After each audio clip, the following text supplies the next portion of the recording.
Eugenio Espejo, nuestro amigo y compañero, el doctor Luis Guerrero, que nos va a estar acompañando junto a, bueno, pues en esta noche y que nos ayudará a moderar las preguntas. Entonces, tenemos desde Colombia. Buenas noches, Luis, ya estás con nosotros. Buenas noches con todos, muchísimas gracias por la invitación. Creo que es un tema extremadamente importante y va a ser extremadamente de ayuda para una discusión adecuada. Muchas gracias. Vale, pues vamos a comenzar y nuestra primera invitada, Luis, es la doctora Catalina Gallego, que nos acompaña desde nuestro hermano país Colombia, y su tema es los resultados de las asistencias ventriculares en pacientes con infarto agudo al miocardio en situación de shock cardiogénico. Ella es especialista de medicina interna y cardiología, máster en cuidado crítico cardiovascular, máster en insuficiencia cardíaca avanzada, pertenece a la Sociedad Colombiana de Cardiología y labora en CardioVid, Medellín, Colombia. Bienvenida, Cata, la noche es tuya. Hola, buenas noches para todos. Para mí es un placer enorme que la Sociedad Ecuatoriana de Cardiología me haya invitado esta noche a hablarles de uno de los temas que a mí más me apasiona, como es choque cardiogénico, y me convoca en esta noche algo muy especial, y es que hablemos de choque cardiogénico postinfarto y las alternativas que tenemos en este momento.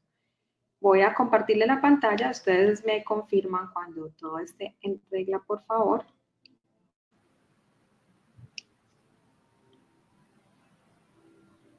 Y creo que ahí se ve mi primera diapositiva, ¿cierto?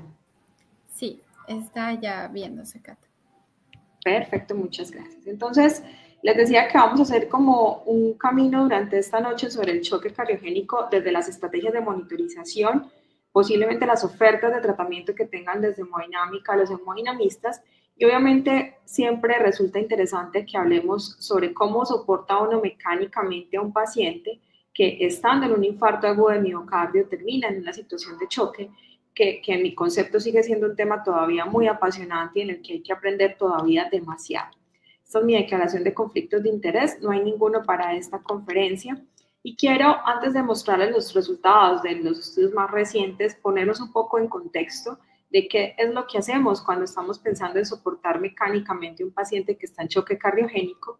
Fíjense que los pilares que han llevado a lo que hoy tenemos disponible en los servicios de todo el mundo para poder soportar mecánicamente a los pacientes, básicamente se basan en lo que sabemos de cirugía extracorpórea, tanto para cirugía cardíaca como para de otro origen. Y frente a eso, lo que siempre hemos intentado entender es que la falla cardíaca sigue siendo una epidemia en los países de altos ingresos. Cada vez vamos a tener pacientes que van a requerir manejo avanzado de falla cardíaca, y pues muchos de ellos como puente a trasplante, como terapia de destino, y esas determinaciones son lo que en la actualidad constituyen probablemente lo que sabemos de soporte mecánico circulatorio en choque cardiogénico, bien sea de origen en insuficiencia cardíaca avanzada o en infarto agudo de miocardio, que es de lo que estamos hablando hoy. Quiero traerles un par de cosas interesantes e importantes cuando uno habla de choque en infarto, porque independientemente de que uno clasifique la estrategia de revascularización de su paciente de acuerdo a lo que tenga disponible, sí es muy importante que los equipos de choque que identifican a un paciente que estando con un infarto con o sin elevación del ST ingresa a la sala de hemodinámica con la presencia de choque cardiogénico, hablar el mismo idioma con el grupo. Quizás es uno de los tips que hoy les voy a dejar, y es que aprender a clasificar a los pacientes según Intermax, por ejemplo, sería una de las estrategias más importantes que yo hoy les puedo decir esta noche, porque es lo que activa a todo el grupo alrededor de qué vamos a hacer para soportar mecánicamente ese paciente. ¿Qué quiere decir esto? Que probablemente el que tenga el primer contacto con el paciente con infarto con elevación del ST deberá ser el primero en pensar si, dependiendo del perfil en el que está ubicado el paciente, uno tendrá que activar a un código choque o a un grupo que sea capaz de soportar mecánicamente al paciente. Recuerden que los perfiles de Intermax van de 1 a 7, siendo 1 choque cardiogénico con una ventana de intervención corta. Si no se toman las decisiones en horas, probablemente este paciente va a fracasar en la estrategia que queramos utilizar para soportarlo mecánicamente. En el perfil 2, que es una intervención que se deberá llegar a hacer en las siguientes horas o días, es quizás donde más terreno tenemos, porque si tenemos un grupo bien organizado que identifica al paciente con infarto con elevación del ST, recuerda que estas terapias son sensibles al tiempo, seguramente ese grupo va a poder modificar desenlaces tan importantes como mortalidad en los que están en el perfil de Intermax 2. Y ahí para abajo probablemente es un perfil diferente al choque cardiogénico posinfarto, es el paciente que está más estable, es más el del paciente de insuficiencia cardíaca avanzada, pero quería llamarle la atención de que es muy importante que el grupo aprenda a clasificar ese paciente. Y una vez uno identifica el paciente en estado de choque o en situación de choque cardiogénico relacionado con infarto con elevación del ST, pues la pregunta que se tendrá que hacer es ¿qué tengo disponible para mecánicamente soportar ese paciente? Y dependiendo de lo que tenga disponible, si tengo varias opciones, cuál es la que más le va a convenir al paciente, porque definitivamente ninguna de estas terapias que están viendo en sus pantallas en este momento, por muy ideales y por muy maravillosas que se vean, ninguna es perfecta, y como vamos a ver ahorita en el estudio de Anger, uno de los más importantes determinantes con las terapias de soporte mecánico es cuántos efectos secundarios tiene brindar esa terapia. Entonces vamos a hacer un recorrido corto para que podamos llegar a nuestro tema de cómo soportar mecánicamente un infarto con elevación del ST.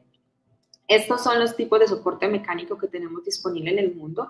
Uno puede brindar asistencia cardíaca pura, esto lo puede hacer de forma temporal. Ahí tendremos CentriMac o consolas específicamente diseñadas para asistencia cardíaca. Lo puede hacer de forma definitiva y ahí están los LVAD, que son los dispositivos de largo plazo, es decir, HeartMate 3 en este caso, que es el aprobado actualmente en el mundo. Están las asistencias pulmonares que van por otro lado y están las asistencias cardiopulmonares, que son los ECMO venoarteriales, que podrían llegar a ser una opción en un paciente en situación de choque por infarto. Cada una de ellas tiene sus pros y sus contras. Cuando hablamos de asistencias cardíacas temporales, no podemos pasar por alto en esta conferencia de hoy que el balón de contrapulsación intraaórtico sigue siendo una opción. Obviamente hay que hablar de Impella y obviamente habrá que hablar de Tandem Heart. Esas son las asistencias ventriculares temporales. Y les digo siempre en mis conferencias esto, y es que todos quisiéramos sepultar al balón de contrapulsación intraaórtica, y seguramente ahorita mi colega hemodinamista dirá que el uso y el soporte desde el punto de vista ya de evidencia es muy malo en situación de choque cardiogénico por infarto, pero yo creo, y teniendo incluso disponible en mi centro todos los recursos, nosotros ponemos ECMO, ponemos CentriMac, ponemos asistencia ventricular de largo plazo, y aún así yo sigo pensando que tenemos que saber utilizar el balón de contrapulsación porque es de fácil implante, bajo costo, tiene unas indicaciones ya muy específicas, obviamente en choque cardiogénico por infarto en espera de revascularización en combinación con fibrinolíticos. Cuando usted va a hacer una revascularización de alto riesgo podrá tenerlo presente, pero lo que quiero decirles es que hay estrategias cada vez más cómodas para manejar este paciente en situación de choque o con implantes diferentes a los usuales, que lo hacemos mucho, por ejemplo, en el centro de nosotros. Fíjense, esta es una de las publicaciones de cómo nosotros utilizamos balón de contrapulsación por una vía diferente a la femoral. Así que uno de mis mensajes hoy es que posiblemente habrán muchos centros en los que no habrán disponibles otras formas de soporte mecánico en infarto, así que habrá que seguir conociendo y entendiendo que esta es una estrategia. Hoy nos convoca a hablar obviamente de lo que más se está publicando, y es que Impella, las variaciones que tengan disponibles en cada uno de los países. Yo tengo que decirles que Colombia en este momento no implanta Impellas por su altísimo costo. Yo estoy en este momento en México, estoy terminando un simposio muy interesante de insuficiencia cardíaca avanzada, y acá en México se ponen Impellas, pero son poquitos, son contados, como decimos nosotros, y tienen mucho que ver con costos. Así que, a pesar de que hoy les voy a mostrar todos los resultados del estudio de Anger, yo tengo que decir que esto hay que cogerlo con pinzas por lo que significan costos para países como nosotros. Y hay otros dispositivos como el Tandem Heart, que también es una asistencia temporal, que tampoco está disponible, por lo menos en mi país. Están los soportes mecánicos tipo ECMO y asistencias ventriculares que le permiten a uno seleccionar el paciente puente a ser candidato a trasplante, recuperación o decisión, y cada uno de esos soportes mecánicos tienen unas características que le dan los beneficios de uno frente al otro. Obviamente el que está a la izquierda de ustedes es el balón de contrapulsación, con todos sus detractores, con todas sus críticas, porque evidentemente el flujo cardíaco que le alcanza a dar un balón a un paciente es tan bajo como de 0.3 a 0.5 litros minuto, mientras que si ustedes tienen un Impella o tienen un Impella 5.0, le podrán dar casi los 5 litros por minuto. Así que por eso la evidencia y la variación que estamos haciendo actualmente son a bombas como el Impella o el Tandem Heart. Cuando me invitaron a la charla les dije, pues evidentemente si vamos a hablar de soporte mecánico en este grupo de pacientes, habrá que hablar de bombas microaxiales, o sea, habrá que hablar del danger shock, porque es el que nos ha tratado de alguna manera de responder cómo estamos parados en este momento en soporte mecánico circulatorio para pacientes en choque cardiogénico relacionado con infarto. Y es que esto es lo que estamos hablando esta noche. Acuérdense que más o menos entre el 8 al 10% de los pacientes con infarto agudo de miocardio con elevación del ST pueden manifestarse en el momento del diagnóstico con choque cardiogénico. Si bien hasta este momento, hasta 2023-2024, sabíamos que los ECMO venoarteriales proveen buen flujo sanguíneo de oxigenación, no sabemos hasta ahora si de rutina mejoraban desenlaces y sabemos que si hacemos una balanza, los riesgos son mayores que beneficios, así que poder utilizar una bomba microaxial como es el Impella nos va a permitir de alguna manera sopesar esos beneficios versus los riesgos y eso es lo que se planteaba en el danger shock. Estos investigadores incluyeron mayores de 18 años que tuvieran choque cardiogénico asociado a infarto con elevación del ST. Esto es muy importante para todos los que hoy están conectados. ¿Cómo definieron ellos choque? Hipotensión, es decir, presión arterial sistólica menor de 100 milímetros de mercurio, necesidad de uso de soporte vasopresor, un lactato arterial mayor a 2.5 milimoles por litro. Y esto es muy importante en choque cardiogénico porque si uno no tiene la disfunción evidente de órgano, en este caso hiperlatectomía con acidosis metabólica, tiene que tener cuidado de decir si tiene o no tiene choque cardiogénico y evidentemente una fracción de eyección menor del 45%.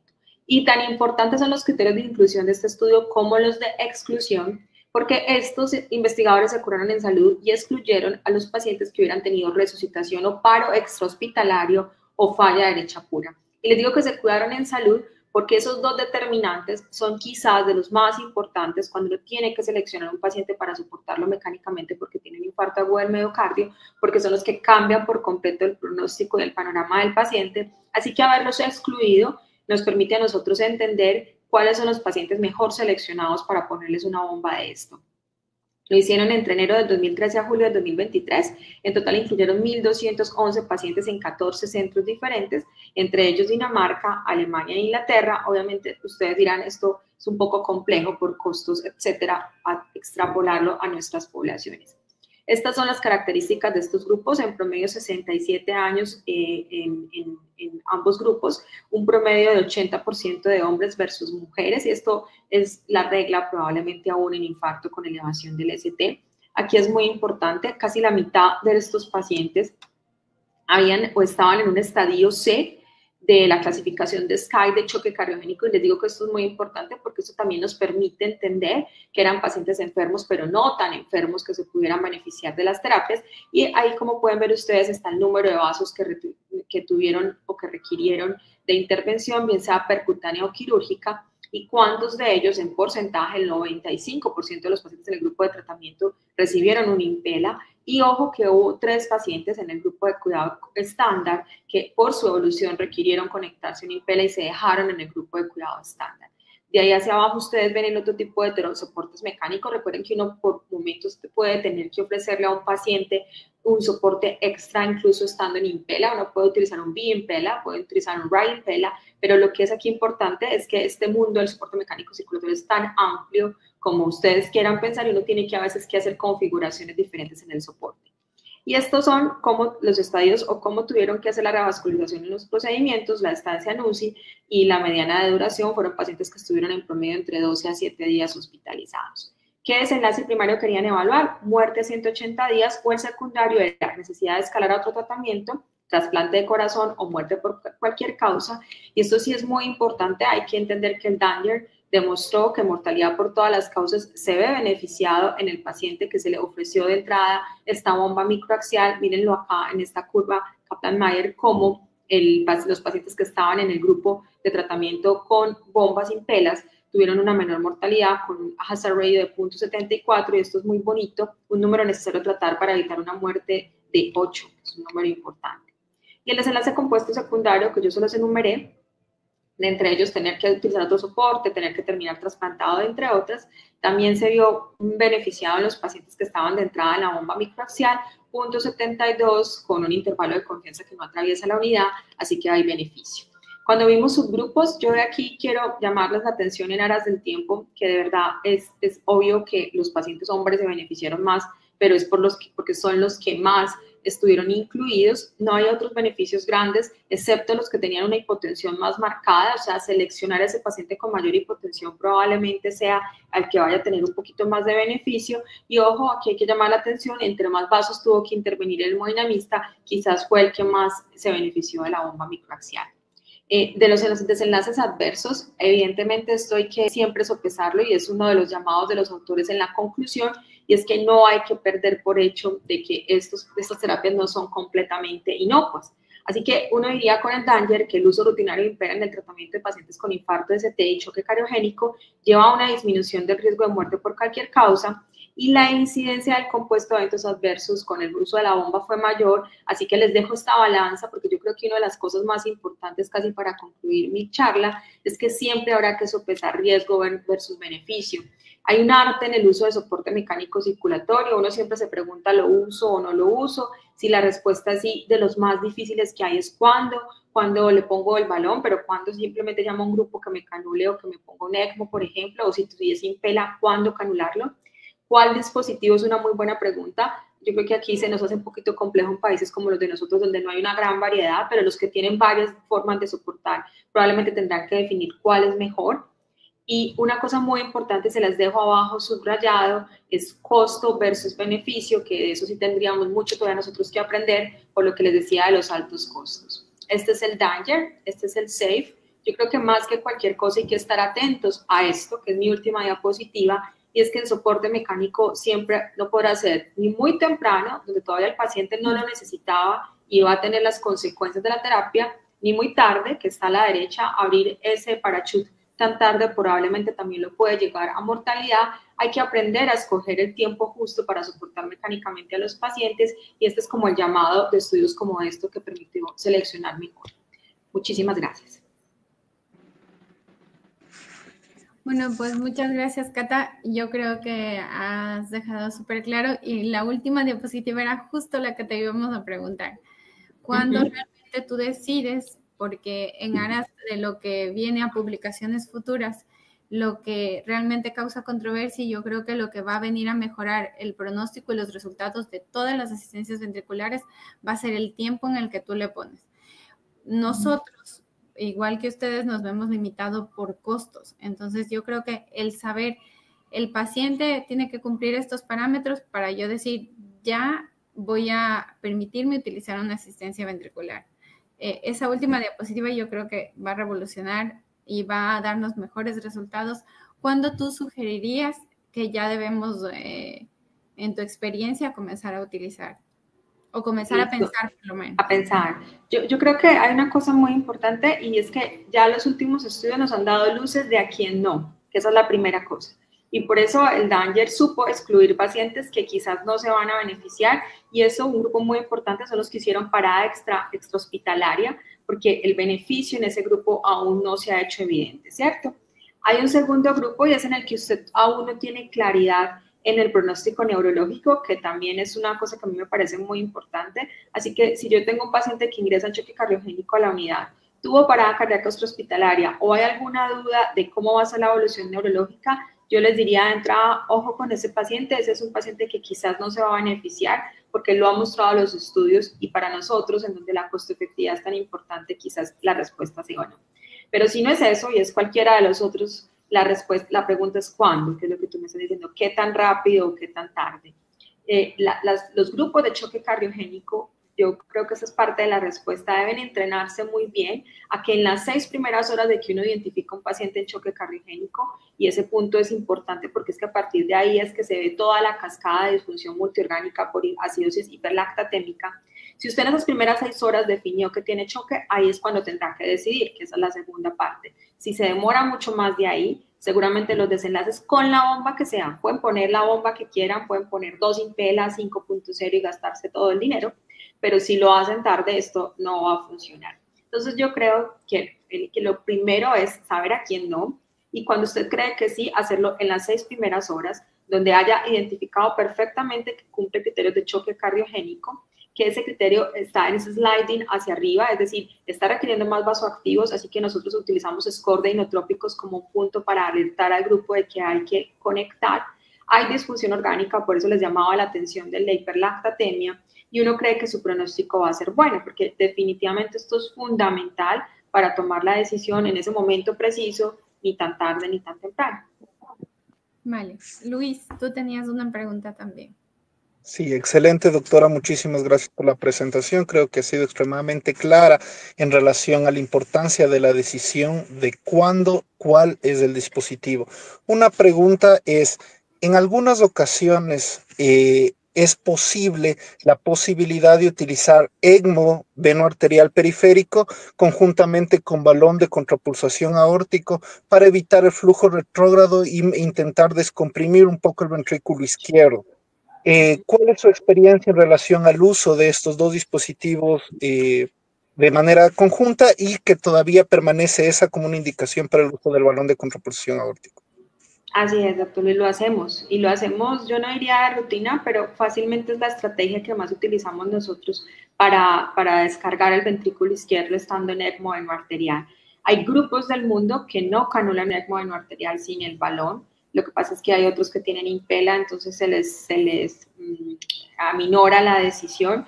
Pero yo diría que con una frecuencia muy alta, yo podría decirle a usted que más del 80% de los ECMOs venoarteriales de nosotros en los que uno quiera liberar el ventrículo izquierdo tienen un balón de contrapulsación intraórtico, y por eso vieron la publicación de nosotros, como muchos de ellos están puente a trasplante y los queremos rehabilitar para que lleguen bien al trasplante, utilizamos canulaciones de ECMO periféricas, no centrales, y utilizamos de poderse el balón de contrapulsación por vía subclavia o axilar para que el paciente pueda rehabilitarse teniendo el balón, que ese es un problema de los balones femorales. Pero sí lo hacemos por lo mismo, porque no tenemos otras estrategias diferentes y quizás esa es como la estrategia más parecida a lo fisiológico para descomprimir un poco el ventrículo izquierdo. Perfecto, muchas gracias, doctora. Pues muchas gracias, Cata. Yo quería también que solo afirmes, para no quitarte mucho tiempo. A mí me enamoró increíblemente la parte de la rehabilitación cardíaca con ECMO que hacen. ¿Desde cuándo la comenzaron a hacer? ¿Cuánta experiencia de ECMO tuvieron o comenzaron a la par la rehabilitación? Y coméntales la parte bellísima de la rehabilitación cardíaca que tienen ahí en tu centro. Realmente nosotros cumplimos el año pasado 10 años haciendo ECMO en la clínica, y de esos 10 años solamente en los últimos 5 años logramos un paso que parece muy bobo, que fue empezar a sentar al paciente primero, que eso no lo hacíamos, esos pacientes no se movían. Así que en los últimos 5 años, que fue lo que tú viviste y viviste, esto se ha crecido de forma acelerada, y uno de los llamados grandes de nosotros es que el 100% de los pacientes en ECMO se estén rehabilitando, bien sea pulmonar o bien sea cardíaco. Y eso empieza con lo que les acabo de decir, tan sencillo, con sentarlos al borde de cama. Probablemente en las primeras 48 horas es nuestra meta si el paciente está extubado. Y parece muy a la ligera, pero es lo que nos ha permitido rápidamente ponerlos de pie y que no se vuelvan críticos crónicos que después van a ser muy difíciles de rehabilitar. Así que en los últimos 5 años nuestros intentos grandes han sido porque hacia las primeras 48 horas ya se esté haciendo algo de rehabilitación. Por eso las canulaciones alternativas tanto de ECMO como los implantes alternativos de balones de contrapulsación han ido ganando un gran terreno para grupos como el de nosotros, sobre todo porque nosotros le sacamos el IVA, como decimos, a las bombas. No tenemos que utilizar mucho más tiempo los pacientes en los blenders de nosotros por economía, así que estos pacientes permanecen a veces mucho tiempo, y entre más rápido se estén rehabilitando será mejor. Tú viviste la experiencia, los sacamos a caminar con el ECMO, los sacamos a caminar con el balón de contrapulsación, con inotrópicos, con vasoactivos, y quizás esas es como de las cosas que más nos ayudan a nosotros a prever qué paciente le va a ir bien en el post-trasplante de corazón o incluso de pulmón, porque también lo hacemos con pulmón, y creo que es un pilar fundamental. Mucha gente cree que estos pacientes en choque o en falla avanzada no se deben rehabilitar, y es completamente falso. Todos los mantenemos rehabilitados, incluso como terapia puente a trasplante. Bueno, pues muchas gracias, Cata. Te agradecemos un montón. Es súper querida en nuestro país. Estás invitada para otros eventos. Siempre te tendremos en nuestro corazón. Muchas gracias. Y de verdad que para mí es un placer acompañarlos. Nuestros países se parecen muchísimo y las experiencias compartidas siempre son un gran crecimiento. Y me disculpan, pero voy voladita. Un abrazo y la próxima vez nos vemos por allá. Muchísimas gracias, doctora. Vale, pues vamos a continuar. Luis, si nos ayudas presentando a la siguiente ponente. Claro, muchísimas gracias. Para la siguiente presentación, tengo el gusto y el honor de presentar a la doctora Alejandra Alvarado. La doctora Alejandra Alvarado es especialista en cardiología por la Universidad Católica de Argentina, es especialista en insuficiencia cardíaca, trasplante cardíaco e hipertensión pulmonar, cardióloga del Hospital Alfredo Paulson y es docente del posgrado de cardiología de la Universidad UES. La doctora va a hablar sobre el choque cardiogénico y la monitorización hemodinámica en este grupo de pacientes. Bienvenida, doctora Alvarado. Alejandra, ¿nos ayudas con el audio? ¿Ahí estamos? Sí, perfecto. Me fui de largo, no. Muchas gracias por la invitación, Luis, Eli, muy amable, la verdad es que es un honor poder estar aquí dando estas charlas y estas clases para la educación médica continua. Nada, solamente también encantada de la charla que dio Catalina hace un momento. Ojalá algún día en nuestro país también sea todo eso una realidad, ¿no? Bueno, ahora voy a proceder a compartir, un momento, acá está, a compartir la pantalla. Y por favor me avisan si ya se está compartiendo la charla. ¿Ahí estamos? Sí, estás con nosotros, Ale. Dale, buenísimo. Bueno, entonces a mí se me ha pedido hablar sobre el tema de la monitorización hemodinámica en el shock cardiogénico y cuándo es que necesitamos algo más que fármacos, ¿no? Estamos un poquito al revés con respecto a las charlas, pero vamos a empezar definiendo un poco el tema del shock cardiogénico. Lo que es importante entender y saber es que esto de aquí va a estar promovido o iniciado por una injuria miocárdica o por una disfunción cardíaca primaria, ya sea en el paciente que tiene un infarto agudo de miocardio, el paciente que tiene una miocarditis o en el paciente que tiene alguna miocardiopatía dilatada que termina con todas estas medidas que lo mantenía estable y empieza a generar una disfunción primaria. Esto va a resultar de un gasto cardíaco inadecuado, va a resultar de hipoxemia tisular, va a resultar en disfunción de la microcirculación, incremento de las presiones de llenado, edema pulmonar, se va a producir vasoconstricción, se va a producir un sinnúmero de respuestas a nivel del organismo y esto finalmente va a terminar en un shock cardiogénico. Como definición general, va a estar compuesto por una presión arterial sistólica menor a 90 milímetros de mercurio, la cual se va a mantener por más de 30 minutos con requerimiento de algún soporte vasopresor. Y la característica fundamental es que va a existir hipoperfusión tisular, que nosotros la vamos a denotar ya sea por el aspecto clínico del paciente, pálido, frío, sudoroso, un relleno capilar prolongado, un gasto urinario disminuido y parámetros bioquímicos alterados, como es el lactato, que lo vamos a ver más adelante. Cuando hablamos de la definición de shock cardiogénico, tal y como mencionó Catalina, el Danger Shock tomó esta definición y es así. En realidad no existe una definición universal para decir qué es un shock cardiogénico, sino que tomamos las definiciones de los trials, ¿no? Entonces, existen dos grandes trials hablando de shock cardiogénico, que son el Shock Trial y el IABP Shock 2, en los cuales se utilizaron diversos parámetros, entre estos la presión arterial y parámetros hemodinámicos como es el índice cardíaco, la wedge en algunos casos y parámetros bioquímicos como es el lactato y el gasto urinario. Actualmente, la SCAI, que es la Sociedad de Intervencionismo, nos aportó muchísimo con una estratificación evolutiva del shock cardiogénico, la cual nos hemos dado cuenta que es de suma utilidad, ya que nos habla de cómo este paciente va evolucionando desde un estadio de riesgo, que es el estadio A, donde el paciente no se encuentra hipotenso, no hay hipoperfusión de tejidos, clínicamente se encuentra sano, pero tiene alguna injuria, la cual podría evolucionar un shock cardiogénico.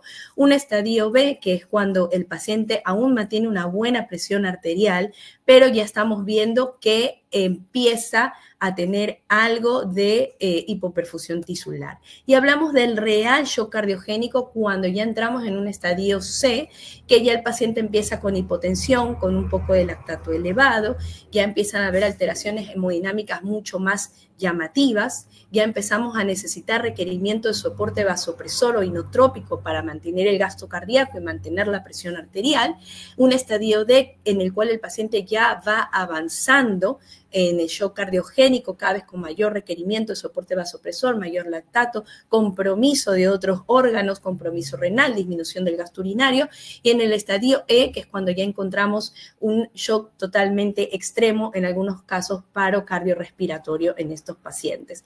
¿Y por qué es importante la definición hemodinámica de la SCAI? Porque nos demuestra que a mayor evolución del shock cardiogénico, como ustedes pueden ver a su derecha, esto se va a relacionar con mayor mortalidad o peor sobrevida, ¿no? En los casos de un estadio extremo, la sobrevida es del 25%, mientras que los pacientes que se encuentran en un pre-shock o en un estadio recién inicial tenemos una mejor sobrevida, por lo cual necesitamos tratar de actuar a tiempo para poder evitar un desenlace fatal en el paciente. Hay muchas cosas que se pueden hablar de shock cardiogénico. Tenemos dos representantes grandes cuando hablamos de etiologías, que es el del infarto agudo de miocardio, lo cual va a tener una presentación abrupta. El paciente se encontraba bien, tuvo un infarto, termina en un shock. Como les dijo Catalina, del 8 al 10% de pacientes infartados pueden terminar en un shock cardiogénico. Y por ahí tal vez el shock que más comúnmente vemos es aquel paciente que ya tiene un diagnóstico de insuficiencia cardíaca, una miocardiopatía dilatada, una fracción de eyección reducida, que tiene múltiples intercurrencias de sobrecarga y bajo gasto hasta que finalmente va evolucionando en un estadio de hipoperfusión, bajo gasto y finalmente hipotensión arterial y shock cardiogénico. A su derecha pueden ver todas las causas en las cuales pueden generar shock cardiogénico. Y para entrar un poco en lo que es el condumio de la charla, es importante saber que tenemos herramientas diagnósticas, bioquímicas, clínicas, imagenológicas y hemodinámicas que nos pueden ayudar a reconocer y guiar el manejo del shock cardiogénico. Entonces, ¿cuáles van a ser todas estas herramientas? Van a ser la parte clínica, no debemos dejarla a un lado, los signos vitales, la presión arterial, la frecuencia cardíaca. Aquel paciente que no mejora la taquicardia nos está diciendo que está tratando de compensar ese bajo gasto. Un relleno capilar enlentecido ya nos habla de que el paciente está con una hipoperfusión importante, y un gasto urinario. A veces para el cardiólogo es más importante el riñón y la diuresis que para el mismo nefrólogo. Las imágenes cardíacas, un ecocardiograma, siempre es un método sencillo, útil, siempre que se lo sepa utilizar, claro está, que nos va a dar muchísima información de la etiología del shock, de cómo se encuentra el miocardio, de cómo se encuentran las presiones de ionado y también del tratamiento que estamos instaurando, así como también actualmente ya se está introduciendo el eco pulmonar, que nos habla mucho del tema de la congestión.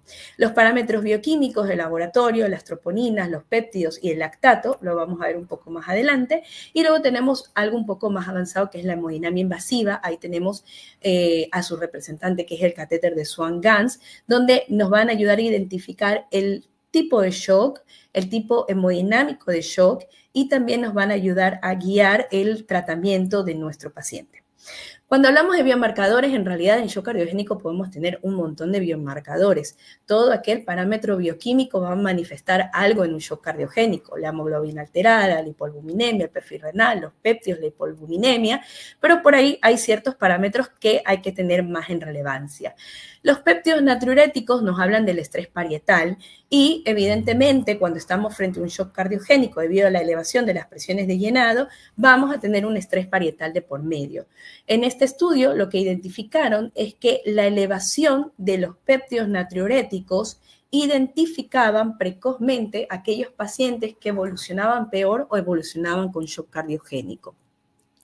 Cuando hablamos del riñón, hablamos de la creatinina y del gasto urinario. Sabemos que riñón y corazón siempre trabajan de la mano, por eso para el cardiólogo es tan importante ver la diuresis del paciente, porque nos habla de cómo se están perfundiendo todos los tejidos. Cuando hablamos del daño renal, tener un gasto urinario disminuido, menor a 0,5 mililitros kilo hora, o tener una elevación de la creatinina de 0,3 miligramos decilitro, ya nos habla de que empieza a existir una injuria renal de por medio y es un parámetro de shock cardiogénico. El ácido láctico es el representante de la perfusión tisular a la cabeza. Todos sabemos que tenemos un lactato elevado, estamos hablando de que ya estamos hipoperfundiendo todos los tejidos.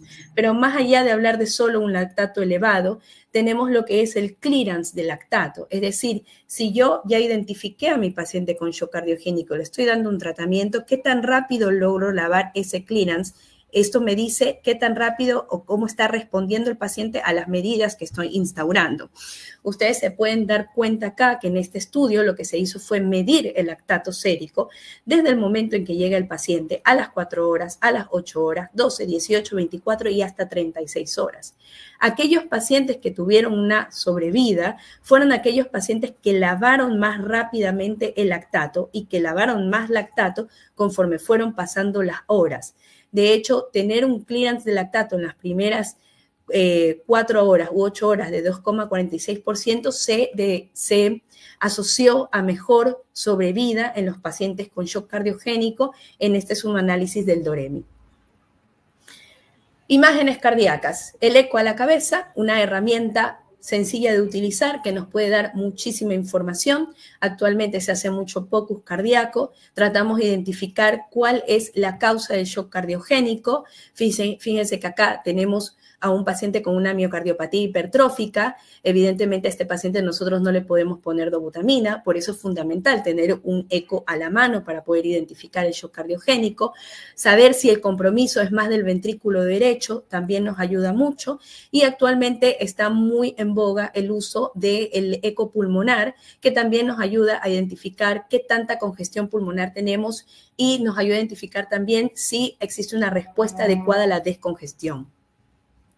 Bien, pasando ahora sí un poco al manejo más invasivo y a la información más invasiva, tenemos al catéter de Swan-Ganz en este caso, que anteriormente, gracias al ESCAPE Trial, fue muy mal visto en su momento, definiéndose que probablemente no nos servía de mucho en el manejo del paciente con insuficiencia cardíaca. Se ha esclarecido ya que el ESCAPE Trial no fue en pacientes con shock cardiogénico, sino que fue en pacientes con insuficiencia cardíaca para manejar la congestión. Eran pacientes que se encontraban inclusive realizando caminatas de 6 minutos, y en ese contexto obviamente no se evidenció que el manejo por catéter de Swan-Ganz tuviera algún beneficio. Sin embargo, gracias a los grupos de trabajo de shock cardiogénico, gracias a los grupos de trabajo de la SCAI, actualmente se le dio mayor relevancia e importancia al manejo de los pacientes de shock cardiogénico con un catéter de Swan-Ganz, evidenciándose inclusive en este metaanálisis que aquellos pacientes a que su estrategia de tratamiento fue guiada mediante un catéter de Swan-Ganz tuvieron mejor sobrevida que aquellos pacientes en los cuales no fue guiada mediante un catéter de Swan-Ganz. No es solamente colocar el catéter, sino también saber qué es lo que vamos a buscar en la hemodinamia del paciente. Tener parámetros hemodinámicos incompletos también se asocian con mayor mortalidad. Es necesario tener parámetros hemodinámicos completos, y es lo que se refleja en este estudio de Garant, en el cual se analizaron 3 poblaciones de pacientes con shock cardiogénicos, haciendo referencia a no tener parámetros hemodinámicos, tener parámetros hemodinámicos incompletos o tener parámetros hemodinámicos completos. Y ustedes pueden darse cuenta que en este caso, los pacientes que tenían un estadio de shock cardiogénico, ya sea D o E, aquellos pacientes que fueron manejados mediante catéter de Swan-Ganz con parámetros completos, como ustedes pueden ver en la barra oscura, tuvieron menor mortalidad con respecto a aquellos pacientes que no se manejaron con catéter de Swan-Ganz o con respecto a aquellos pacientes que tuvieron parámetros incompletos del catéter de Swan-Ganz. Entonces, más allá de utilizar el catéter, es utilizar el catéter de manera correcta y saber qué es lo que vamos a buscar y qué es lo que vamos a identificar. Entonces, parámetros como la presión pulmonar, las resistencias sistémicas, las resistencias vasculares pulmonares. Más adelante les voy a enseñar el cardiac power output, el índice de pulsatilidad de la arteria pulmonar, la wedge, el gasto cardíaco, el índice cardíaco, son parámetros que tenemos que tener en cuenta en el manejo hemodinámico del paciente con shock cardiogénico. Y aquí entran 2 parámetros algo nuevos, por decirlo así, que son el poder cardíaco o el cardiac power output, que nos habla de la energía que entrega el corazón hacia la vasculatura sistémica. Nos habla de una energía de parte del corazón y por esa razón se mide en watts. Y lo que sucede con el poder cardíaco es que ha demostrado, no es que los otros parámetros no sirvan, porque fíjense que todos los otros parámetros tienen un buen perfil en el shock cardiogénico, pero se observó que el poder cardíaco, así como el índice de poder cardíaco, eran aquellos parámetros que mejor se correlacionaban o mejor representaban la mortalidad en el shock cardiogénico. Y ahora, hablando del ventrículo derecho, hablamos del índice de pulsatilidad o la PAPI, en este caso, cuando hablamos de un compromiso o shock de ventrículo derecho. Este valor que está expresado por la diferencia que hay entre la presión sistólica pulmonar, la diastólica dividida para la presión venosa central, nos habla de ese acoplamiento ventrículo arterial que existe entre el ventrículo derecho y la arteria pulmonar.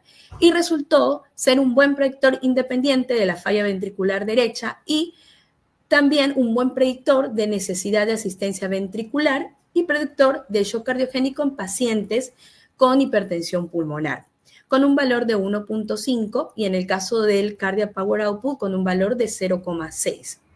Entonces, estos son los perfiles hemodinámicos que veníamos conociendo hasta la fecha, que nos hablaban de un húmedo, caliente, frío, seco, etcétera, etcétera. Y estos son los perfiles hemodinámicos que manejamos a la actualidad cuando utilizamos un catéter de Swan-Ganz y cuando queremos identificar el perfil del paciente con shock cardiogénico para poder dar tratamiento guiado hacia ese shock. Tenemos un perfil hemodinámico ventricular izquierdo, un perfil hemodinámico ventricular derecho y un perfil biventricular o de shock biventricular. ¿Basados en qué? En justamente los parámetros que yo les venía comentando, que son la presión arterial, la presión venosa central, la wedge, un índice entre presión venosa central y wedge, la PAPI, para saber si existe compromiso derecho o compromiso biventricular, porque también está afectado el ventrículo derecho, el Cardiac Power Output, para decirnos que esa energía que transmite el corazón no es adecuada, y el índice cardíaco, perdón. Bien, como para resumir un poco esta primera parte, entonces tenemos los estadios de la SCAI. Ustedes se pueden dar cuenta que cada uno de estos estadios se caracteriza por un parámetro bioquímico o hemodinámico que va a estar que va a ser primordialmente hablando de parámetros clínicos y bioquímicos, el gasto urinario, la creatinina sérica, el péptido, las enzimas hepáticas y el lactato. Y cuando hablamos de parámetros hemodinámicos, la presión arterial, el índice cardíaco, la saturación venosa central, la presión venosa central, la wedge y el Cardiac Power Output, así como la PAPI. Entrando un poco al tema del tratamiento del shock cardiogénico, porque la pregunta es ¿cuándo necesitamos algo más que drogas? Entonces sabemos que el primer tratamiento instaurado en shock cardiogénico va a ser el soporte con drogas inotrópicas y vasopresoras, ya que sostener la presión arterial y mejorar el gasto cardíaco es nuestro principal objetivo para reducir toda esta congestión y esta hipoperfusión tisular. Entonces, cuando tenemos los primeros estadios de la SCAI, por ahí el paciente se beneficia más de tener un soporte con drogas. Pero mientras que vamos avanzando a un estadio clásico de deterioro o extremo, nos vamos a dar cuenta que van a ir ganando más terreno las asistencias ventriculares. Con respecto a lo que es el tratamiento con inotrópicos, la dopamina en realidad ha demostrado estar mucho más asociada con mortalidad y arritmias cardíacas, así como la epinefrina. Parece ser que en este caso, dentro de los vasopresores, la norepinefrina ha tenido mejores resultados en los pacientes con shock cardiogénico y en caso de no ser suficiente, la vasopresina se puede agregar. Y cuando hablamos de inotrópicos o inodilatadores, no hay mucha diferencia por el DOREMI entre la dobutamina y la milrinona, y cuando queremos hacer un apoyo más de ventrículo derecho o en aquellos pacientes que ya vienen tratados con beta bloqueantes, el levosimendan tiene un papel relevante. Entrando un poco a la asistencia mecánica de corto plazo, nosotros vamos a tener asistencias para el ventrículo izquierdo, para el ventrículo derecho y asistencias biventriculares, ¿bien? Y cada una, como explicó Catalina, va a aportar cierta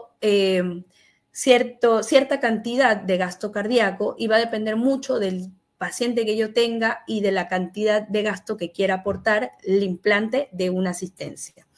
Pero bueno, la pregunta es ¿cuándo necesitamos algo más que fármacos? Y aquí es importante aclarar que no existe una respuesta clara con respecto a esto.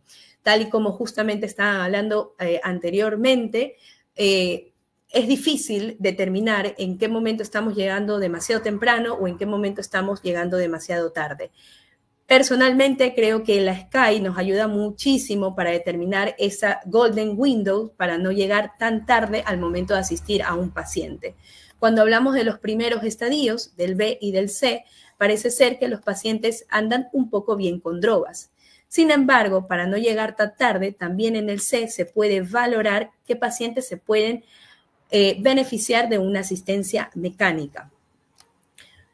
En el shock cardiogénico asociado al infarto agudo de miocardio, se trata de estudiar tal vez aquellos factores que son favorables para el implante temprano de una asistencia mecánica, como son tener un compromiso hemodinámico persistente o eléctrico con inestabilidad respiratoria, y como estos son pacientes que están asociados a un infarto de miocardio, una anatomía coronaria de alto riesgo, así como una disfunción ventricular severa, nos dice que por ahí este paciente se puede beneficiar de una asistencia temprana. Y en contra de una asistencia temprana está la falta de experiencia del operador o del centro donde se va a colocar, una anatomía vascular, es donde vamos a canular al paciente, que sea prohibitiva o que haya demasiado retraso en la reperfusión del paciente con shock cardiogénico por infarto agudo de miocardio. Fíjense que la sobrevida, conforme va evolucionando el shock cardiogénico, se va deteriorando, ¿no? Por esta razón, actualmente hay ciertos grupos de trabajo de shock cardiogénico que están investigando el poner una asistencia de forma temprana. Sin embargo, aún no tenemos mucha evidencia clara con respecto al tema. Sí nos queda claro cuando hablamos un poco más del paciente que evoluciona con un shock cardiogénico no tipo infarto, sino insuficiencia cardíaca, con respecto a los estadios de la SKY, que definitivamente si estamos en un estadio D, ni hablar del estadio D, es un paciente que requiere tener un tipo de asistencia tipo ECMO o Impella 5 o 5.5. Y cuando estamos en un estadio C, dependiendo mucho de si el paciente tiene una hipoxemia asociada o si el compromiso es biventricular, podemos hablar de asistirlo también a este paciente. Entonces, como para ir cerrando un poco esta charla, tenemos valores de lactato, hemodinámicos invasivos, cardiac power output y PAPI, que nos dicen en qué momento vamos a necesitar algún tipo de asistencia. Si mi paciente, que inicialmente yo lo traté con soporte vasopresor e inodilatador, no me mejora estos parámetros, entonces hablamos de un shock refractario y tengo que pensar en un tipo de asistencia ventricular, ¿bien? Y como decía hace un momento Catalina, ¿a qué pacientes definitivamente no debo ponerles o es fútil a poner una asistencia? Aquellos pacientes que tienen un daño a nivel cerebral o que no sé cómo van a responder después del shock con respecto a la parte neurológica, aquellos pacientes que hicieron un paro cardiorrespiratorio externo, los que tienen orden de no reanimar, aquel paciente que no tiene buenos accesos para canular o que es prohibitivo la vasculatura y aquellos que ya empiezan a tener un daño orgánico irreversible. Como conclusión, el uso de la hemodinamia invasiva es usualmente necesario para identificar el fenotipo hemodinámico del shock. Los inotrópicos y los vasopresores siguen siendo terapias importantes en el manejo inicial del shock cardiogénico. El uso efectivo del soporte circulatorio es usarlo como estrategia puente. No puedo colocar un soporte circulatorio si no sé cuál es el plan a seguir con mi paciente, ya sea puente a revascularización, puente a cirugía, puente a trasplante. Pero, sin embargo, la asistencia ventricular hasta la fecha no había demostrado beneficio en la sobrevida de los pacientes. Los trials no nos habían demostrado que en realidad mejoraran la mortalidad hasta el Danger Shock, que fue justamente del estudio que habló Catalina, del cual yo no voy a introducirme mucho ya que Catalina lo mencionó, pero hasta ahora ha sido el único estudio que nos ha dado un poco de esperanzas con respecto a la asistencia ventricular en el shock cardiogénico. Muchas gracias.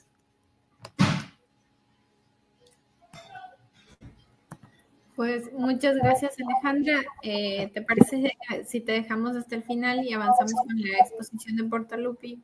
¿Lo presentas, Luis? Claro, con mucho gusto.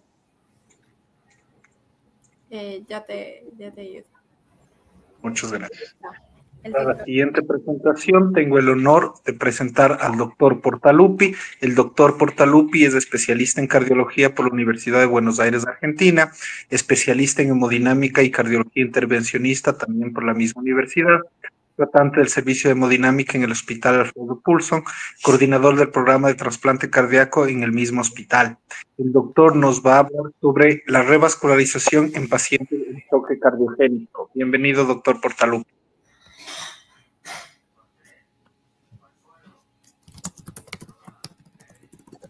Buenas noches. Gracias. Al final vamos a compartir. Sí, están bien, chicos, ¿no? Sí. Doctores, perdón. Vamos a arrancar.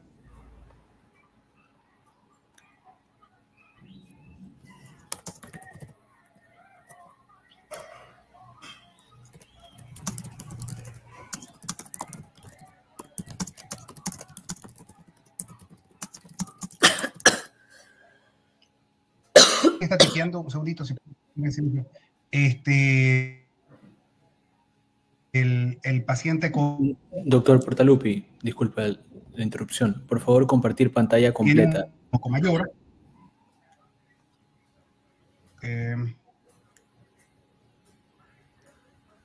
Pantalla completa. Sí, solo está compartiendo PowerPoint.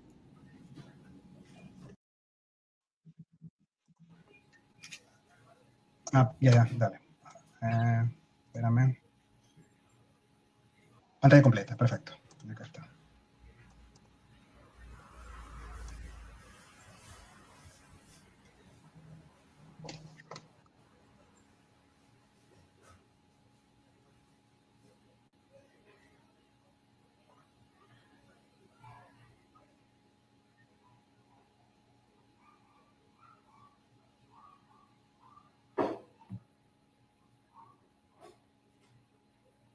Cuenta es la progresión de la insuficiencia cardíaca, el otro es un evento agudo, que sería un infarto agudo de miocardio, habitualmente con elevación del ST, son entidades distintas. O sea, el infarto, el shock cardiogénico secundario infarto con elevación del ST tiene un inicio, una intervención clínico mucho más intenso. O sea, son pacientes que tienen mucho más probabilidad de empezar con tratamientos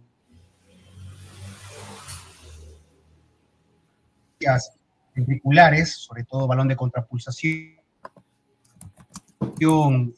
inclusive en los pacientes que tienen shock secundarios a progresión de la insuficiencia cardíaca, en contra va que los pacientes con shock cardiogénico secundario a progresión de la insuficiencia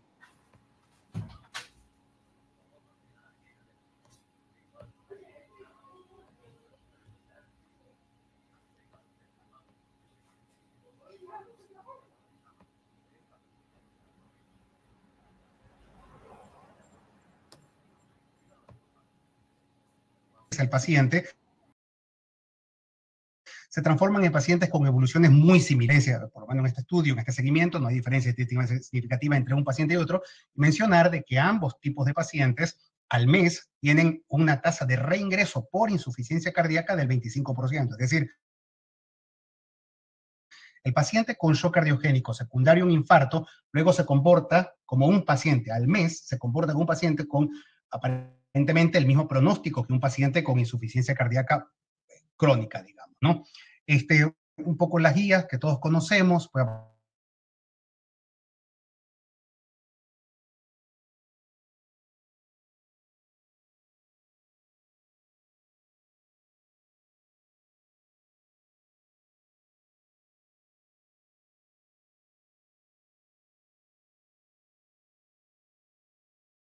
o de cirugía en el caso que la anatomía coronaria no sea posible de hacer una angioplastía, y que están por el momento por encima de la indicación inclusive de asistencia ventricular, incluyendo el balón de contrapulsación.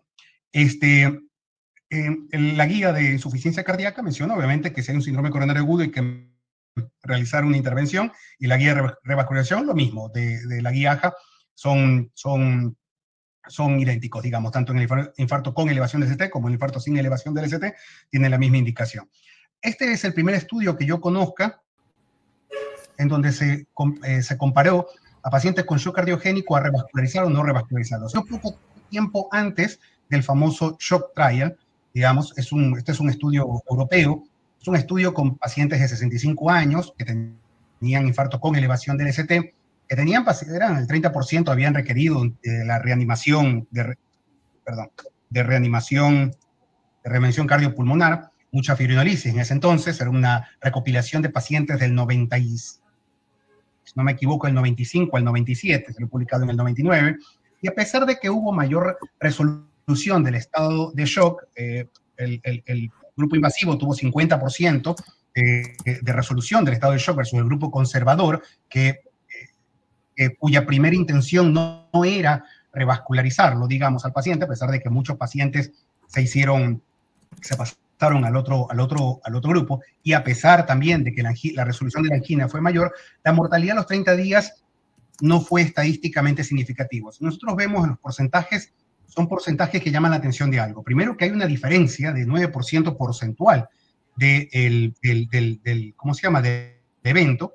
Ellos mencionan 9% duro, o sea, absoluto, porcentual, cambiaría ¿cómo se llama?, la significancia estadística en este momento. Pero resulta que eran tan pocos pacientes, y ellos mismos postularon que necesitaban 900 pacientes para que esa diferencia sea estadísticamente significativa. No podían descartarlo, pero igual, a pesar de eso, ellos catalogaron el estudio como un fracaso para determinar que por lo menos mortalidad a 30 días vaya a generar beneficio el inicio de la reperfusión, ¿no? Ese es el hazard ratio, digamos, y eso. Cuando lo siguieron después de los 30 días, lo mismo. No hubo diferencia estadísticamente significativa. Cuando ven el compilado de aquellos pacientes, tanto los randomizados como esos que dicen registro elegido. Y eso es un tema que se comparte con la mayoría de los estudios que evaluaron revascularización en shock cardiogénico. Hay un porcentaje no desdeñable, nada desdeñable, de pacientes que no ingresaron, no eran elegibles para realizar una randomización, debido a que el equipo médico interpretaba de que no se podía exponer, estaba tan grave, que no se podía exponer a una rama que ellos consideraban inadecuada, habitualmente tratamiento médico. O sea, era por ese motivo que el paciente no entraba a randomizarse, ocurrió siempre así. Entonces, este estudio, SMASH y el SHOCK, agarraron este grupo de registro, agarraron a estos pacientes, y fue como, no por intención de tratar, pero fueron y vieron cómo les fue a estos pacientes. Y resulta que, tanto en el registro como en los estudios randomizados, los que tuvieron mejor evolución, no estadísticamente significativa, fueron los revascularizados. El reclutamiento fue difícil, lo que les acabo de comentar, el grupo invasivo randomizado, una cosa no menor, era el año 95 a 97, solo el 13% recibió un stent, o sea, la angioplastía con stent fue muy infrecuente, y el ingreso a la sala de hemodinamia, y es una cosa importante en este estudio, fue inmediato. O sea, ellos ponen lo más inmediato posible. Es decir, eran pacientes que, una vez randomizados, determinado que estaban en shock cardiogénico, iban a revascularizarse de manera inmediata. Y ahí va el punto, quizás explique sus resultados y por qué un estudio que salió poco tiempo después, esta vez norteamericano, estadounidense y canadiense, como el SHOCK, sí dio al final los resultados, digamos. Entonces, aparece el SHOCK, poco tiempo después, más pacientes, el otro recordar que tenía 52 pacientes, ahora pasa a tener 6 veces más, 302 pacientes, shock cardiogénico secundario a un infarto con elevación del ST con falla del VI. Tratamiento de revascularización inicial versus tratamiento médico completo. Se recomendaba balón de contrapulsación intraórtico, que lo tuvieron la mayoría de los pacientes, 86%. Bueno, se les dio firinolíticos a aquellos pacientes con terapia médica. El 55% fueron referidos de otros hospitales, eran hospitales de referencia a los que estaban siendo analizados, y el tiempo de inicio del dolor hasta el inicio del shock, 5 horas, más o menos, y desde el inicio del dolor hasta la randomización fueron más o menos 12 horas. Entonces, estos pacientes se hicieron el 97%, se hicieron más o menos una coronariografía, pero la angioplastía, con implante de stent, no solo con balón, fue el 35%, fue más que el 13%, ahí va una de las primeras diferencias en cuanto a ambos estudios sin saber el resultado. También el grupo paciente, el grupo de terapia médica, el 14% se realizó angioplastía y ahí el 52%, ese 14% requirió, se implantó un stent. La diferencia en los 30 días no fue significativa, a pesar de que porcentualmente fue una locura, poco menos de 10% de diferencia entre ambos grupos, no fue estadísticamente significativa, pero cuando lo siguen a 6 meses el estudio, se dan cuenta de una reducción estadísticamente significativa, un 20% de reducción de riesgo relativo de mortalidad con aquellos pacientes revascularizados versus no revascularizados. En análisis subgrupo aparecen estos pacientes que de manera sistemática, lo menciono, porque de manera sistemática aparece también en los diferentes estudios. Aquellos pacientes con una edad mayor. ¿Qué pasa con estos pacientes mayores de 75 años que no se beneficiaron de estrategia de reperfusión? Y aquellos pacientes que más se beneficiaron, bueno, directamente a los que se beneficiaron, fueron los que fueron intervenidos desde el inicio del infarto hasta la randomización en menos de 6 horas. O sea, al igual que el infarto con elevación,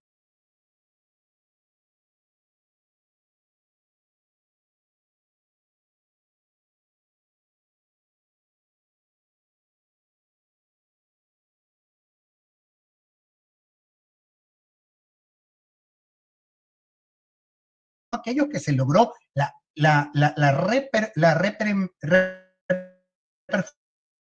reperfusión mecánica del vaso, o sea, con balón.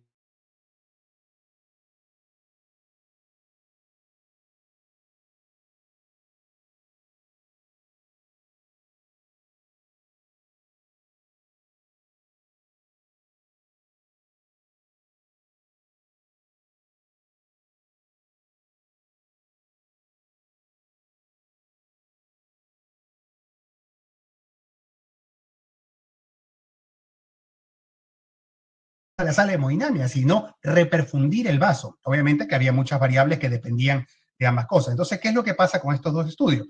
¿Por qué salen los dos hermanitos, uno europeo y otro norteamericano? Uno dice que tiene beneficio a los 6 meses y otro que no. Bueno, hablamos de dos estudios que parecieran distintos en cuanto a su ejecución. Porque la mortalidad del paciente, que eran muy similares, el shock era de 44 a 53 en los grupos, mientras que la mortalidad del SMASH era de 69 a 78. Es decir, unos tenían, cuando ingresan a la sala de al momento de la randomización, en la presión arterial sistólica era 90 de sistólica en el shock trial, mientras que al momento de la randomización del SMASH era 77 de sistólica. Es decir, la diferencia, más o menos, la diferencia de eventos entre ambos puede radicar en el nivel de compromiso de los pacientes al momento de intervenirse. En el ensayo shock los pacientes tenían que estabilizarse antes de intervenirse. En el SMASH era más rápido, era lo antes posible.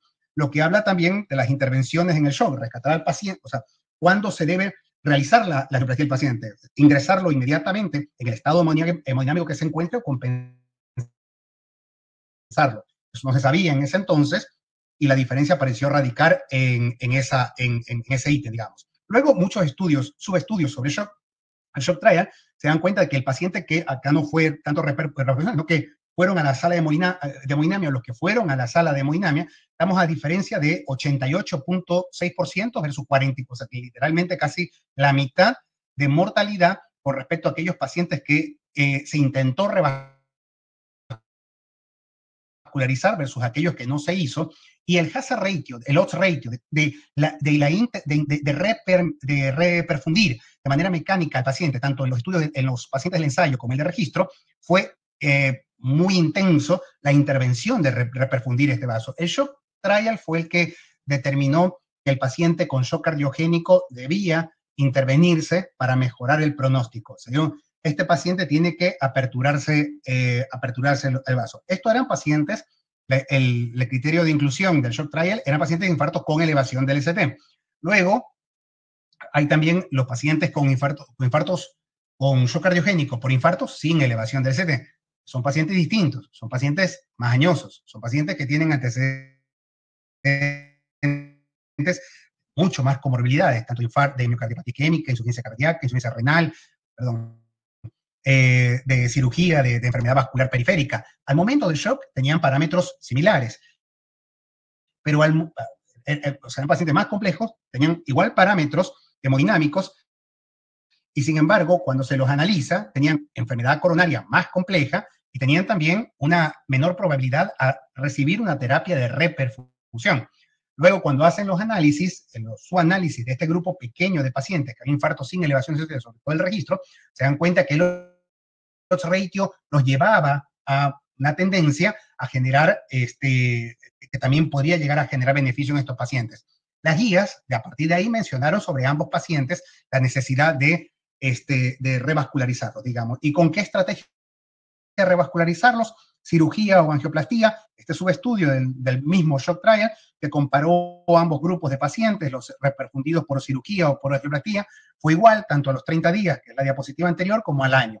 Una cosa interesante y es muy importante, curioso, el shock trial tuvo el 37% de las revascularizaciones totales fue por cirugía. El resto, el 60 y pico por ciento restante, fue por angioplastía. Es decir,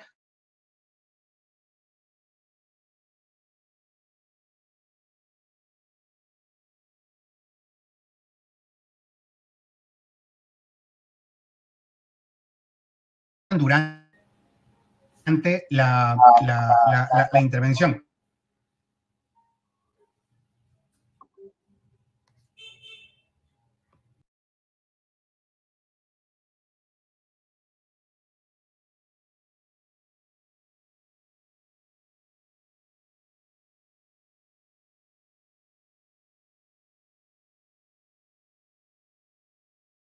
Con shock cardiogénico, asociado a infarto, enfermedad multivaso, sin insuficiencia renal 1-1.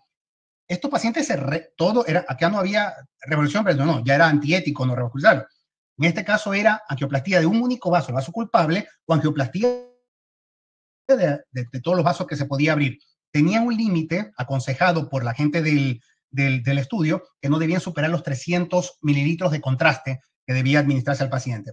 Tenían 70 años, obviamente no era el mismo paciente de shock trial eran 65 años, pero estos debían tener 2 o 3 vasos, lesión multivaso, tenían 100 de sistólica, o sea, llegaban en mejores condiciones, una quinta parte de oclusiones totales crónicas, eran infartos con elevación del ST, las 2/3 partes tenían enfermedad de 3 vasos, o sea, eran pacientes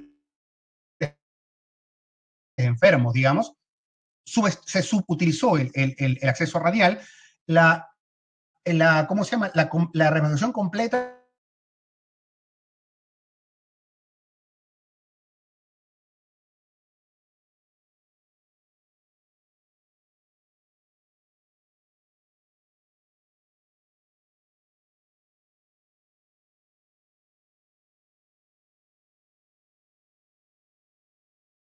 % se puso stent.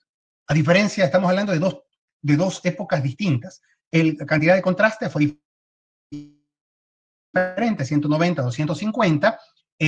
Apenas el 17.4% de los pacientes con enfermedad multivaso en el grupo ¿cómo se llama?, de angioplastía del vaso culpable, se hizo angioplastía del otro vaso. Una cosa interesante, que creo que inclusive no se practica en la práctica, en la vida habitual, digamos, ¿no? O sea, apenas el 17% de las enfermedades eran pacientes complejos, digamos, eran pacientes que uno cree que se beneficiarían de intervenirse durante la internación. No, solo el 17% lo hizo. El 28% tuvieron una asistencia, algún tipo de asistencia. Hubo ECMO un 18%, de ese 28%, el 100%, tenía una gran cartera de medicación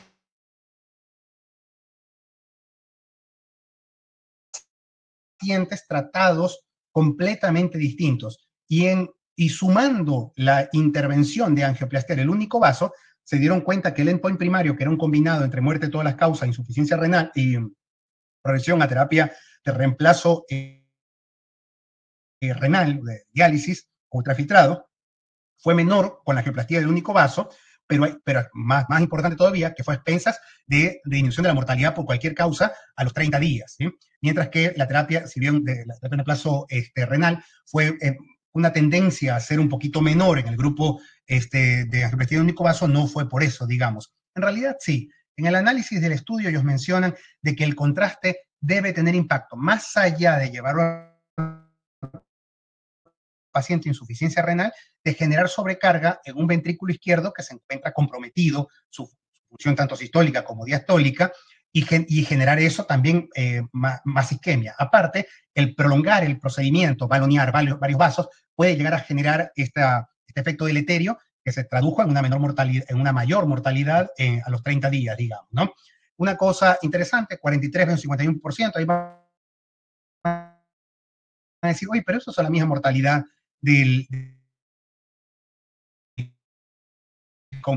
con unas terapias. Bueno, estos eran pacientes más graves. Estos eran pacientes que solo entraban en enfermedades multivaso, a diferencia de los otros. Nuevamente, ¿qué hacer con la gente mayor de 75 años?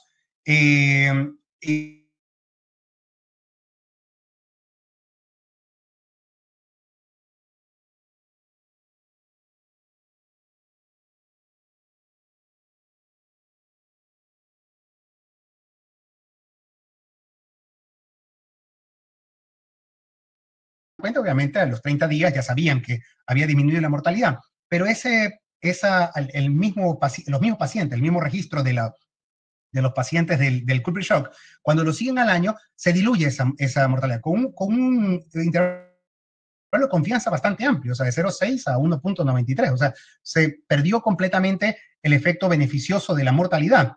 No sorprende que el 32% del grupo de la lesión culpable se haya revascularizado en algún momento durante ese año, porque quedaron lesiones que no se hacía. Lo que sí llama la atención es que en otros estudios donde se analizó tratar el vaso culpable y después en estadio, los pacientes, esos grupos de pacientes, la necesidad de nueva revascularización fueron entre el 8 y el 12%. En cambio, acá fue el 32%, lo que habla de que clínicamente pedían más, o sea, el médico interpretaba que debían revascularizarse los otros vasos. Y una cosa muy, muy, muy importante es lo que genera ruido, generó ruido y sigue con eso, y a pesar de que no ha movido el tema de la guía, es que la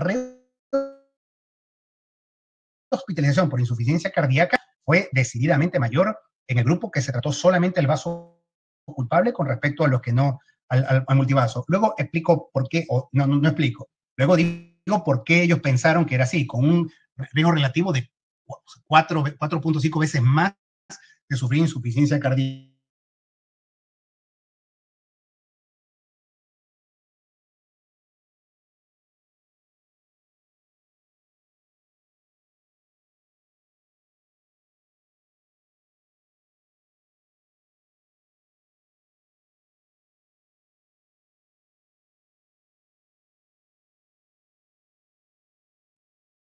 Sacando el Danger, antes del Danger, era la única intervención que había mostrado un cambio en pronóstico de sobrevida y eventos duros en este grupo de pacientes. La evidencia es que tiene muchas prácticas. ¿En qué momento se interviene el paciente? El estado clínico que debe conseguirse antes de ser remitido a la sala de hemodinamia. O sea, todo esto hablando de antes de la angioplastía, me refiero, ¿no? Si en los pacientes añosos es beneficioso o no. ¿En qué etapa del shock cardiogénico la revascularización ya deja de generarle beneficio? ¿Qué cambios genera a largo plazo en un grupo de pacientes que tienen un alto riesgo de evolucionar de insuficiencia cardíaca? Toda esa evidencia es escasa. El correcto juicio clínico es esencial para modificar el pronóstico de estos pacientes. Es así como se da. El tratamiento del paciente con shock cardiogénico depende de la administración o práctica juiciosa de todas las intervenciones disponibles. No fue el mismo paciente de Culprit Shock que de Shock Trial. Eran pacientes que llegaban a la sala de hemodinamia con síndrome sistólica. Eran pacientes que, a pesar de tener enfermedad multivaso y ser más añosos, tenían casi la misma mortalidad que en el shock, que eran más jóvenes y tenían menos incidencia de enfermedad múltiples vasos. Entonces, uso inotrópico, inicio de DRM, detección confiable de complicaciones, realizar una revascularización o inicio de asistencia ventricular es esencial. Y estos dos aquí termino, es lo último, son opiniones mías. El tratamiento de un paciente con shock cardiogénico secundario es la consecuencia de una preparación de equipo, médico y paramédico, que involucra no solo el acceso a la tecnología, sino también lo que te deja la experiencia. O sea, el centro médico que trata a un paciente con shock cardiogénico secundario en infarto es experiencia, más allá de es verdad, si tienen si tenemos Impela, lo pondríamos y en teoría tendría que ir mejor. Pero también es el tipo de cuál es el cuidado de ese paciente Impela en la UCI. No, bueno, el manejo de las complicaciones vasculares, el rescate del paciente.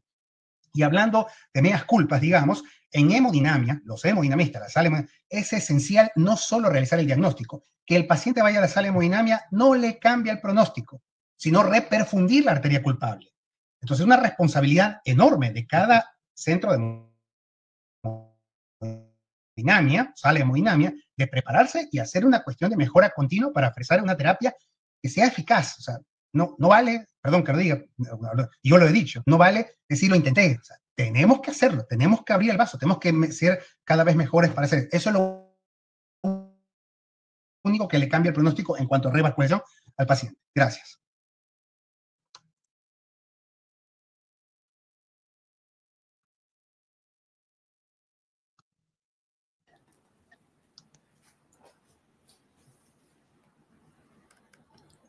Bueno, pues muchísimas gracias, doctor Portaluppi. Nos ha ilustrado y siempre van a ser una parte importante para los que hacemos insuficiencia cardíaca el papel del hemodinamista dentro de las decisiones a tomar. Luis, tienes una pregunta, ¿no? Sí, una pregunta para la doctora Alejandra. Sabemos que mientras más conocimiento tengamos, mejores decisiones vamos a poder tomar. Por eso es muy importante el monitoreo hemodinámico en los pacientes con choque cardiogénico y así poder tomar mejores decisiones. Sin embargo, el catéter de Swan-Ganz en nuestro medio es bastante escaso y a veces difícil de conseguir en la mayoría de los lugares. ¿Cuál es su opinión en monitorización no invasiva que puede existir como EB1000, que a veces se utiliza en las terapias intensivas, en relación a la utilidad para el manejo del choque cardiogénico? Sabes que esa es una pregunta muy interesante, Luis, porque cuando yo llegué al hospital se manejaba muchísimo EB1000 en el paciente con shock. El tema con el EB1000, a ver, yo manejo mucho catéter de Swan-Ganz. Vine a aprender un poco el tema del EB1000 porque se utilizaba mucho donde yo empecé ahora a trabajar. El problema es que no tenemos evidencia útil en el shock cardiogénico, es decir, no hay tanta evidencia como hay para apoyar el uso del catéter de Swan-Ganz. Y el problema del EB1000 es que no valora el ventrículo derecho, ¿bien?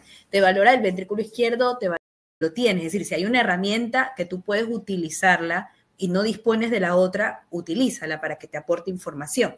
Pero si tú hablas con respecto a la evidencia de peso que hay con respecto a una o hay otra, el catéter de Swan-Ganz tiene más evidencia de peso. Y si tú quieres manejar, por ejemplo, un shock de ventrículo derecho, entonces el EB1000 en realidad no te serviría de mucho en ese caso, ¿no? Pero lo que decimos nosotros es, si tienes una herramienta que te ayude a manejarlo, utilízala, ¿no? Ese es el tema. Esto es algo personal, porque sí me vine a pelear mucho con los terapistas intensivos con respecto a esto de aquí, ¿no? Ahora manejamos más catéter de Swan-Ganz nosotros acá en la coronaria. Sí, probablemente el catéter de Swan-Ganz es lo ideal en este grupo de pacientes y la evidencia que existe en el EB1000 es en otro grupo específico de pacientes para monitorización que difiere mucho del choque cardiogénico. Hay una pregunta muy interesante aquí en el público para el doctor Portaluppi, que es en el culprit shock inicialmente hay que tratar solo la arteria culpada en el infarto con elevación del ST. En el caso de un choque cardiogénico relacionado a un infarto sin elevación del ST, ¿cómo deberíamos actuar?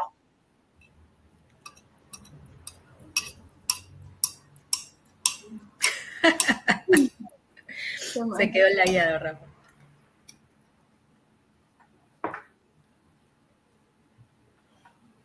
Doctor Portaluppi, ¿escuchó la pregunta? ¿Se me escucha?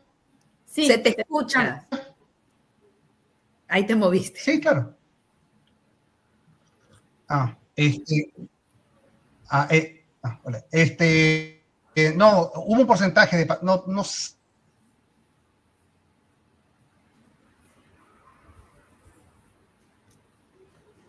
estaban, digamos, como sin elevación del ST, fueron tratados de igual manera.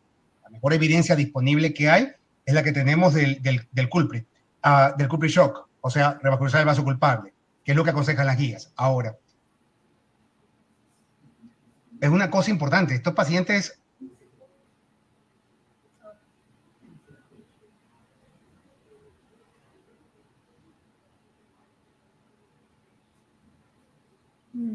Parece que tenemos problemas de conexión. Vamos a quedarnos con interrogante. Quizá nos la contesta por mensaje. Me la conteste por el chat. Ya, sí. Igual nos la puedes contestar por el chat, doctor Portaluppi, para no quedarnos con interrogante. Es que te quedaste lagueado. Se perdió la señal. Mira, hay otra pregunta para ti, Ale. Sí. Nos preguntan en el público, ¿qué rendimiento diagnóstico tiene el ecocardiograma en la valoración hemodinámica del shock cardiogénico comparado con la monitorización invasiva? Ya que hay centros, como Luis dice, que no tenemos la accesibilidad a lo ideal, que es el catéter de Swan-Ganz. No, a mí el eco me parece una herramienta fundamental en el manejo de estos pacientes, porque te aportan información, por ejemplo, etiológica, por un lado, te aporta información con respecto al tratamiento que tú le estás dando al paciente. Acá en el lugar donde yo estoy tratamos de hacer o de guiar, sí, en primera instancia el manejo con eco. No es que a todo paciente que llega a un SCAI le ponemos un catéter de Swan-Ganz realmente. Vemos cómo va evolucionando el paciente, pero el eco bedside es fundamental. Ver cómo están las presiones de llenado, ver cómo... Perdón. Sí, ahí sí te escuchamos. Ya. Hablo. Estabas hablando, no sigue más. Sí. Ver en el paciente con el infarto cómo se mueve ese ventrículo, ver cómo está la hemodinamia en total, ver inclusive las líneas B en el eco pulmonar, todo eso, claro, todo eso te aporta muchísima información. No creo que una cosa reemplace a la otra. Como dijimos, existen un montón de centros y cada uno va a tener sus estrategias.